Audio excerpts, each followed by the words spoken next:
नमस्कार. आज आपण 10व्या श्लोकाचा अर्थ जाणून घेणार आहोत.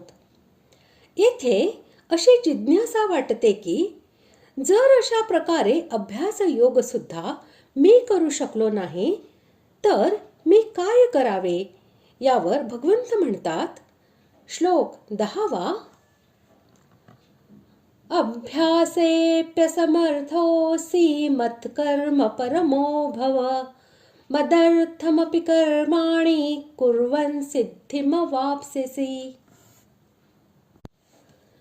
श्लोकाचा अर्थ, जर तू वर सांगितलेल्या अभ्यासालाही असमर्थ असशील तर केवळ माझ्याकरता कर्म करायला परायण हो.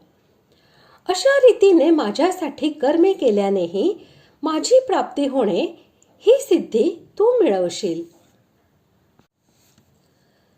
जर तू अभ्यासालाही असमर्थ असशील, या म्हणण्याद्वारे भगवंतांनी असे दाखविले आहे की जरी तुला वस्तुतः मन लावणे किंवा वरील प्रकारे अभ्यास योगाने माझी प्राप्ती करणे ही काही कठीण गोष्ट नाही, तरीही जर तू स्वतःला हे करण्यास असमर्थ मानत असशील तर ठीक आहे. मी तुला तिसरा उपाय सांगतो. स्वभाव भेदामुळे भिन्न भिन्न साधकांच्यासाठी भिन्न भिन्न प्रकारची साधनेच उपयोगी असतात. येथे मत्कर्म हा शब्द त्या कर्मांचा वाचक आहे की जी कर्मे फक्त भगवंतांसाठीच असतात किंवा भगवत सेवा, पूजा इत्यादींविषयी असतात आणि ज्या कर्मांशी स्वतःचा जरा सुद्धा स्वार्थ, ममत्व आणि आसक्ती इत्यादींचा संबंध असत नाही. 11व्या अध्यायाच्या शेवटच्या श्लोकातही मत्कर्मकृत या पदामध्ये मत्कर्म हा शब्द आलेला आहे. तेथेही याची व्याख्या केलेली आहे.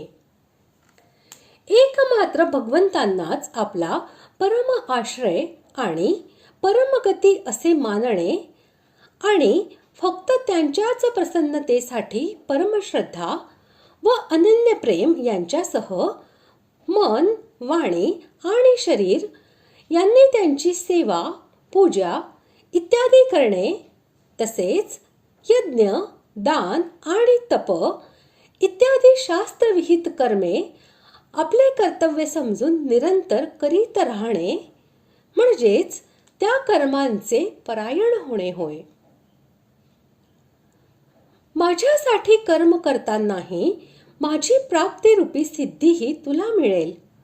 या वाक्याद्वारे भगवंतांनी असे दाखविले आहे की अशा प्रकारे कर्मे करणे हे सुद्धा माझ्या प्राप्तीचे एक स्वतंत्र आणि सुगम असे साधन आहे.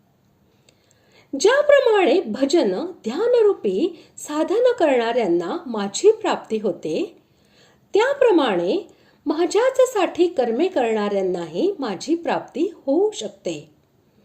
म्हणून माझ्यासाठी कर्म करणे हे पूर्वी सांगितलेल्या साधनांपेक्षा कोणत्याही अंशी खालच्या दर्जाचे साधन नाही.